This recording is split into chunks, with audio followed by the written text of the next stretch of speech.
Hi friends, good afternoon. எல்லோரும் எப்படி இருக்கீங்க? நல்லா இருக்கீங்களா? சாப்பிட்டீங்களா? வாங்க சாப்பிடலாம். எங்கள் வீட்டில் இன்றைக்கி கவலை மீன் குழம்பு, கீரை பொரியலுங்க. தம்பிக்கு காலையிலே முட்டை சாதம் கிண்டி கொடுத்து அனுப்பிட்டேன். ஸோ அது கொஞ்சம் தான் பண்ணியிருந்தேன். நான் கீரை பொரிச்சிக்கலாம், சொரக்காய் பொரியல் பண்ணிக்கலாம்னு நினச்சேன். அப்புறம் மீன்காரங்க வந்தாங்க, ரொம்ப நாளைக்கு அப்புறம் மீன்காரங்க வந்தாங்க. அப்புறம் எறா வச்சுருந்தாங்க, மீன் வச்சுருந்தாங்கங்க. மீன் ஒன்றும் பெருசாக எடுத்துகிட்டு வரல, கவலை மீன் தான் எடுத்துகிட்டு வந்திருந்தாங்க. அப்புறம் ஒரு 50 ரூபாய்க்கு கவலை மீன் கொடுங்க. நான் ஏன்னா நாளைக்கு அமாவாசைங்கிறதுனால 50 ரூபாய்க்கு கவலை மீன் போதும்னு சொல்லிட்டுங்க. ஏன்னா பாப்பா தம்பி குழந்தைங்க சாப்பிட மாட்டாங்க.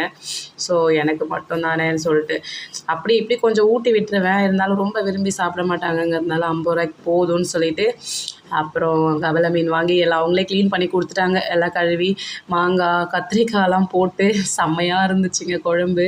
அப்புறம் கீரை ஒரு பக்கம், குழம்பு ஒரு பக்கம், சாதம் காலையிலே வடிச்சிட்டேன், ரெடி பண்ணிட்டேன். அப்புறம் இப்போ சுட சுட பாப்பாவுக்கு சாதம் ஊட்டி விட்டுட்டு அவங்களுக்கு அதான் பிடிக்கல, கொஞ்சம் காரமாக இருந்ததுனால கொஞ்சம் இது பண்ணி எப்படியோ ஊட்டி விட்டுட்டேன். அவங்க தூங்கிட்டாங்க.